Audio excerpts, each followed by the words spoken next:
ஊடக நண்பர்கள் அனைவருக்கும் முதற்கண் வணக்கமும் நன்றியும் மகிழ்வுடன் தெரிவித்துக் கொள்கிறோம். 32 ஆண்டுகால மறுமலை திராவிட முன்னேற்றத்தினுடைய பயணம் முடிவுற்று தலைவர் வைகோ அவர்கள் தன்னுடைய மகன் துரைக்காக என்னை அரசியலிருந்து நீக்கியதற்கு பின்னால் அந்த அரசியல் களத்திலிருந்து விலக முடியாமல் தொடர்ச்சியாக எந்த கொள்கைகளை இதுவரையில் நாங்கள் சொல்லி வந்தோமோ அந்த கொள்கையில் பயணப்படுத்துவதற்கு எங்கள் தோழர்கள் அனைவரும் கொண்டு திரண்டு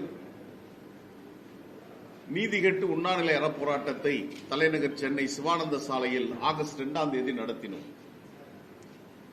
20ஆம் தேதி ஆகஸ்ட் மாதம் சென்னை மண்டல செயல்பேறு கூட்டத்தை பூவிருந்தவல்லியில் நடத்தினோம்.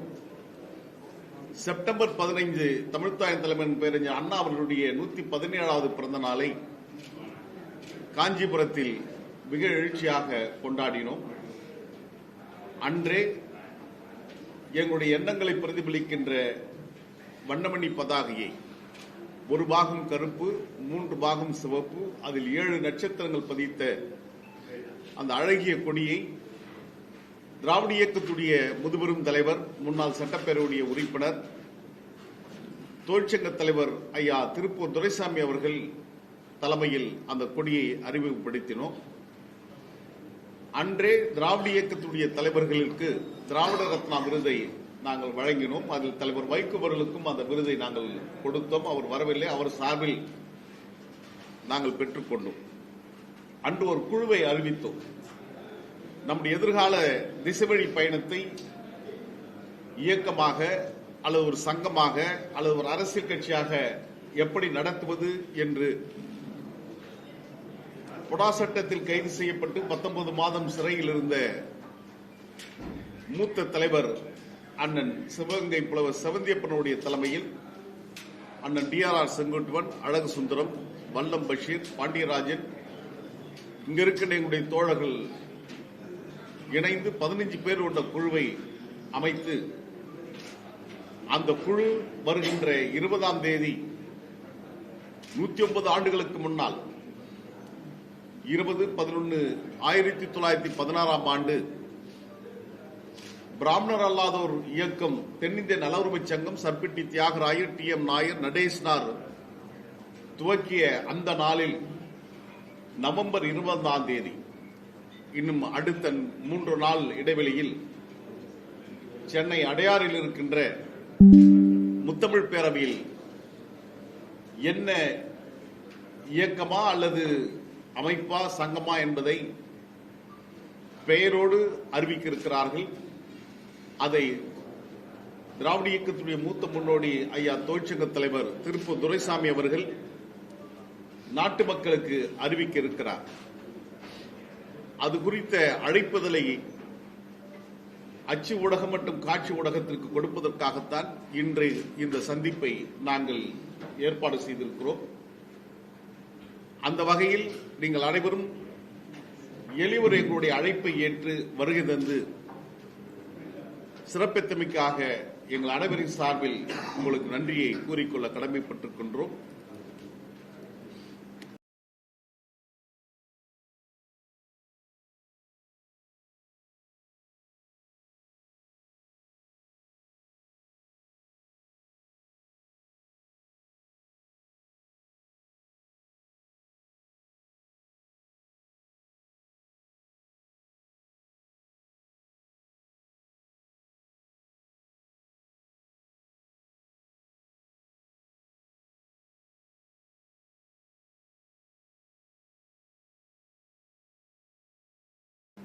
எந்த பயணம் எப்படிப்பட்டது என்பதெல்லாம் 20ஆம் தேதி நாங்கள் ஒன்று திரண்டு எங்களுடைய அரசியல் திசைவழியை தீர்மானிக்க இருக்கிறோம். நாங்கள் ஒன்றும் மிட்டா மராசுகள் அல்ல. கனடா வங்கியிலோ அல்லது துபாயிலேயோ அல்லது இங்கிலாந்திலேயோ அல்லது பிற நாடுகளிலேயோ வங்கிகளில் இருப்பு வைத்து கோடிக்கணக்கான பணங்களை வைத்திருக்கின்ற துரைமார்களும் அல்ல. நாங்கள் ஒரு சாதாரண எளிய குடும்பத்தை சார்ந்தவர்கள். Nations are renewed from the bottom, not from the top என்று சொல்லுவார்கள். இயக்கத்துடைய கட்டுமானங்கள் அடித்தட்டு மக்களால் தான் கட்டமைக்கப்படும் என்பது உளவியல் ரீதியாக உணர்ந்து கொள்ள வேண்டிய ஒன்று. அந்த உளவியலை உள்வாங்கி காலத்தாலும் சீலத்தாலும் புறக்கணிக்கப்பட்ட ஒடுக்கப்பட்ட பின்தங்கிய குடும்பத்தில் வந்திருக்கின்ற முதல் தலைமுறை அரசியல்வாதியாக இருக்கின்ற நாங்கள் இந்த களத்தில் உங்களுடைய பேராதரவை எதிர்பார்த்து, நாட்டு மக்களுடைய நல்லாதரவை எதிர்பார்த்து இந்த களத்தில் நாங்கள் நிற்கின்றோம். வாழ்த்து கூறுங்கள். வெற்றியை நோக்கி அல்லது போர்க்களத்தை நோக்கி நாங்கள் செல்கின்றோம். அரசியல் தேவை பிரச்சனைகள், அந்த பிரச்சனைகள் ஏராளமாக ஒன்றிய பாஜக அரசால் தமிழ் கூறும் நல்லுலகத்திற்கு வந்து கொண்டே இருக்கிறது. அதை எதிர்ப்பதற்கு, போராடுவதற்கு ஒரு சிப்பாய்களாக நாங்கள் களத்தில் எங்களை ஆகுதிகளாக்கி நின்று கொண்டிருக்கின்றோம் என்பதை முதற்கண் உங்களுக்கு நான் தெரிவித்துக் கொள்ள கடமைப்பட்டிருக்கின்றேன்.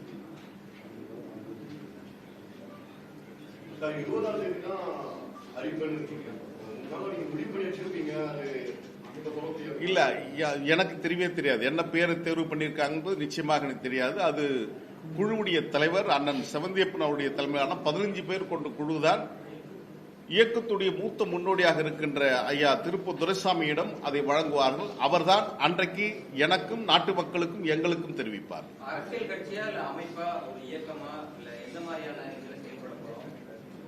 சங்கமா செயல்பட போறோமா? எந்த மாதிரி செயல்பட போறோம்? அரசியல் இயக்கமாக நிச்சயம் பணியாற்றுவோம் என்பதை முடிவு செய்திருக்கிறார்கள். கட்சியாக நம்ம அப்படியே எடுத்துக்கொள்ளலாம். இயக்கமாகவும் இருக்கலாம். நீங்க அரசியல் கட்சியாக ஆகும்போது திராவிட முன்னேற்ற கழகத்தோடு கூட்டணி அமைக்கக்கூடிய சூழ்நிலை ஏற்பட்டால் ஏற்கனவே மதிமுக இருக்கிறார்கள், எப்படி அதை ஒத்துக்கணும்? இது திராவிட இயக்கத்துடைய நெடிய பாரம்பரியம் தான் நாங்கள் பின்பற்றப் போவது. நான் சொன்னதை போல் 1916 தோற்றுவிக்கப்பட்ட அந்த தென்னிந்திய நலவுரிமை சங்கம் தான் நீதி கட்சியாக மாறியது. அதனுடைய நீட்சி தான் 1944 திராவிட கழகமாக, 1949 பேரறிஞர் அண்ணாவுடைய தலைமையில் திராவிட முன்னேற்ற கழகமாக, 1972 புரட்சித் தலைவர் பொன்மனச்செம்மல் எம்ஜிஆர் அவர்கள் தோற்றுவித்த அனைத்து இந்திய அண்ணா திராவிட முன்னேற்ற கழகம், 1994 தலைவர் வைகோ அவர்கள் தோற்றுவித்த மறுமலர்ச்சி திராவிட முன்னேற்ற கழகம். இன்றைக்கு நாங்கள் தொண்டர்களுக்கு தோற்றுவிக்கப் போகின்ற புதிய இயக்கம் திராவிட இயக்கத்தின் கருத்தியலை உறுதியாக இதயத்தில் பதித்து மேற்கொண்டு அதில் வெற்றியை நோக்கி நகர்கின்ற களத்தில் நாங்கள் நிற்போம். எப்படி சாய்த்தாலும் மேல் நோக்கியே எரிகின்ற தீபம் போன்று திராவிட இயக்க கருத்திலிருந்து சிறிதும் பின்வாங்காமல் அதில் நாங்கள் உறுதியாக உறுதி கொண்டிருக்கின்றோம். கூட்டணி குறித்தெல்லாம் இப்பொழுது நாங்கள் சிந்திக்கவில்லை. எதிர்காலத்தில் அப்படி ஒரு வாய்ப்புகள் வறுமையானால் நிச்சயம் களம் காண நாங்கள் காத்திருக்கிறோம். காரணம், ஏறக்குறைய 32 ஆண்டு கால அரசியல் பொது வாழ்வில் ஈடுபட்டிருக்கின்ற எங்களுக்கும் அந்த விருப்பங்கள் இல்லாமல் இல்லை. ஆக சட்டமன்றத்திற்கோ நாடாளுமன்றத்திற்கோ எந்த வாய்ப்பு கிடைத்தாலும் அந்த வாய்ப்பை மறுதளிக்கின்ற இடத்தில் நாங்கள் இல்லை.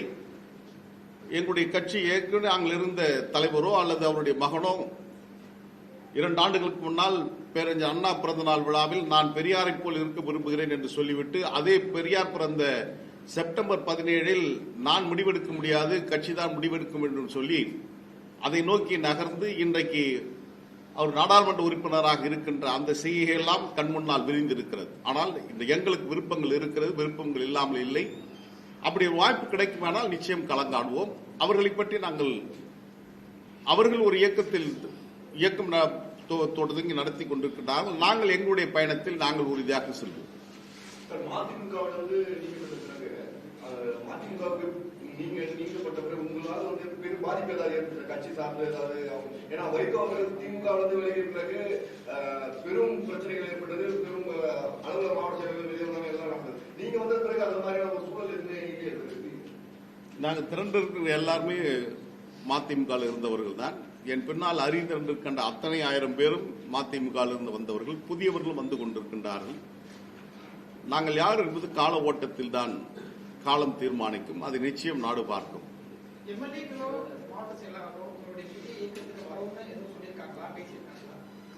இல்ல, அப்படி ஒரு எண்ணங்கள் இல்லை. இப்ப நேற்று கடந்த வாரம் கூட காவல்துறையை பணியாற்றி ஓய்வு பெற்ற ஒரு அதிகாரி கூட இப்ப எங்களுடன் இணைந்து விரும்புகிறார். அதே போன்று பல்வேறு குழுக்கள், அமைப்புகள், சங்கங்கள் எங்களுடன் இணைந்து பணியாற்ற விரும்புவதாக சொல்லிக் கொண்டிருக்கின்றார்கள். 20ஆம் தேதிக்கு பின்னால் பெரிய மாற்றங்கள் நிச்சயம் நிகழும் என்பது உறுதியாக சொல்லலாம்.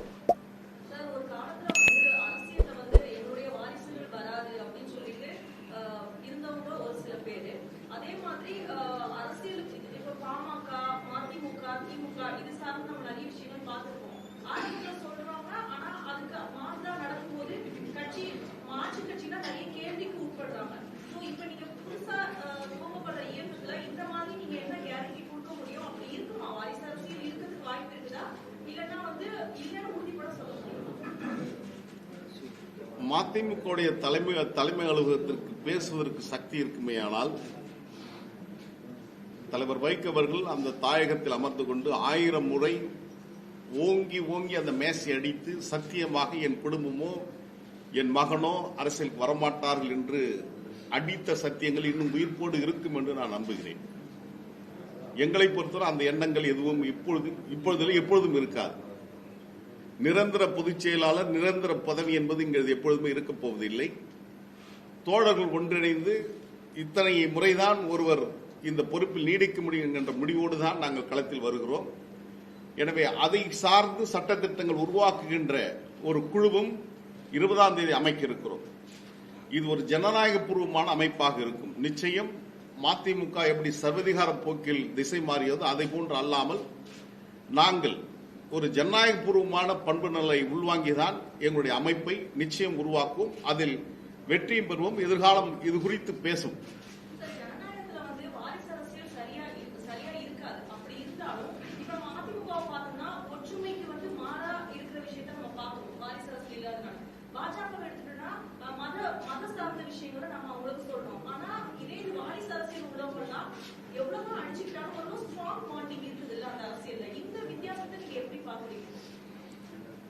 ஒரு இயக்கம் என்பது ஒரு இன்ஸ்டிடியூஷனாக மாறுகின்ற போது அதிலிருந்து அந்த இணைப்பு நீங்க சொல்வதை போல் இருப்பது உண்மைதான். ஆனால் ஒரு ஜனநாயக அமைப்பில் அப்படிப்பட்டது ஆரோக்கியமான ஒன்று அல்ல என்பதுதான் உளவியல் ரீதியாக நாம் புரிந்து கொள்ள வேண்டிய ஒன்று. நீங்கள் சொன்னதை போன்று பாரதிய ஜனதா கட்சி மதவாத சிந்தனை கொண்டவர்கள் என்று நீங்கள் சொல்லுகின்றீர்கள். மதவாதம் ஜனநாயகத்துக்கு எதிரானது. அது ஒரு பொதுவான கருத்தாக இருக்கிறது. பொதுவான கருத்தாக இருந்தாலும் மதவாதம் என்பது ஜனநாயகத்துக்கு விரோதமானது. காரணம், அங்கே ஏற்றத்தாழ்வுகள் இருக்கிறது, சாதிய வேறுபாடுகள் இருக்கிறது, மதல் மோதல்களை உருவாக்குகின்ற இயக்கமாக இருக்கிறது. ஜனநாயகம் அப்படி அல்ல. அனைவரும் சமமாக பார்க்கின்ற ஒரு கூறில் நாங்கள் இருக்கின்றோம். இங்கே ஆண்டான் அடிமைத்தனம் கிடையாது, சாதி மத வேறுபாடுகள் கிடையாது. இப்படிப்பட்ட நிலைமையில் ஜனநாயகம் தான் சரியான பாதையை நோக்கி செல்லும். எனவே அந்த ஜனநாயக பாதையை தேர்வு செய்கின்றதாகத்தான் நாங்கள் எப்பொழுதுமே உறுதியாக நிற்கின்றோம். சட்டமன்ற தேர்தலில் உங்களுக்காக தொகுதியை வாங்கி கொடுத்தார். நிச்சயமா வாங்கி கொடுத்தார். சத்யா போட்டியிடுறதுக்காக வாய்ப்பெல்லாம் கொடுத்தாரு. 14லயே நீங்க நாடாளுமன்ற தேர்தல் போட்டிட்டு பல முறை தேர்தலில் வாய்ப்பு கொடுத்திருக்காரு. உங்களுக்குள்ள விரிசல் எங்க சார் வருது? இது மாதிரி சத்யா சட்டமன்றத்துக்கு போது நான் விருப்பப்பட்டேன் அப்படின்னா சொல்லியிருக்காரு பல முறை. 32 ஆண்டு கால என்னுடைய அறம் சார்ந்த அரசியலில் 28 ஆண்டு காலம் ஒரு நெடிய அரசியல் பயணத்தை தலைவர் வைகோ அவர்கள் எனக்கு கொடுத்திருக்கிறார். அதை நாங்கள் நன்றியோடு எப்பொழுதுமே நினைவு கூறுவோம். என்னுடைய அரசியல் என்பது, என்னுடைய முகவரி என்பது தலைவர் வைகோ என்பதை நான் இப்பொழுதும் சொல்வேன், எப்பொழுதும் சொல்வேன். எப்பொழுது அவருடைய மகனை அரசியல் கொண்டு வந்தாரோ அப்பொழுது குடும்பத்துடைய நெருக்கடி ஏற்பட்டதன் காரணமாக என்னை அலட்சியப்படுத்துவது, அவமானப்படுத்துவது, விலக்கி வைப்பது என்று தொடர்ச்சியாக நடந்து கொண்டு வந்தது. மகன் குறைந்தபட்ச ஜனநாயக பண்பு நலன் இல்லாதவர், அரசியல்படுத்தப்படாதவர், வலதுசாரி கார்பரேட் சிந்தனை கொண்டவராக நாக்பூர் ப்ராடக்ட் போன்று அவர் இங்கே செயல்பட்டுக் கொண்டிருக்கிறார். எனவேதான் எல்லா நிலையிலும் பாரதிய ஜனதா கட்சி சார்ந்தே அவருடைய நடவடிக்கைகள் அமைந்திருக்கிறது என்பது அனைவரும் பார்த்த ஒன்றாகத்தான் இருக்கிறது. எனவே 4 ஆண்டுகளாக அவருடைய நெருக்கடியின் காரணமாக தலைவர் வைகோ அவர்கள் இந்த நிலைமைக்கு தள்ளப்பட்டிருக்கலாம் என்று நான் கருதுகிறேன். குறைந்தபட்சம் நான் லண்டனில் இருந்து அங்கே சென்று லண்டன் பாராளுமன்றம் என்று சொன்னால் அந்த முழுமையான அவை அல்ல, மக்களவையோ அல்லது பிரபுக்கள் அவையிலோ அல்ல, அது ஒரு சிறப்பு அவையில் நான் பேசுகிறேன். அடுத்து ஈழத்தமிழுக்கு சொந்தமான 108 ஏக்கரில் வாங்கி இருக்கின்ற உலகத்தமிழ் வரலாற்று வளாகத்தில் கட்சி வேட்டி கட்டி கருப்பு துண்டு போட்டு தலைவர் வைகோ அவர்களை நான் அங்கே பிரதிபலிக்கிறேன் என்று அங்கிருப்பவரும் சொன்னார். தலைவர் வைகோ குறித்து நான் பேசியிருக்கிறேன். அவர் செய்திருக்கின்ற ஈழத்தமிழர் போராட்டங்களை பற்றி பேசியிருக்கிறேன். இதே பாராளுமன்றத்தின் சிறப்பு வகையில் எங்கள் தலைவர் வைகோ பேசியிருக்கிறார் என்பதையும் நான் பேசியிருக்கிறேன். இப்படி நான் பேசிவிட்டு வருகின்ற போது பொதுக்குழு நடக்கிறது ஈரோட்டில். ஆனால் இதுவரையும் இல்லாத ஒரு முன்மாதிரியாக முதலாக தலைவர் வைகோ மட்டுமே பேசி அந்த பொதுக்குழுவில் நிறைவு செய்கிறார்கள் என்று சொன்னால், ஒரு இயக்கம் ஜனநாயக பண்பிலிருந்து அது ஒரு சர்வதிகார பாசிச திசையை நோக்கி செல்கிறது என்பதுதான் நான் உள்வாங்கிய ஒன்றாக இருக்கிறது.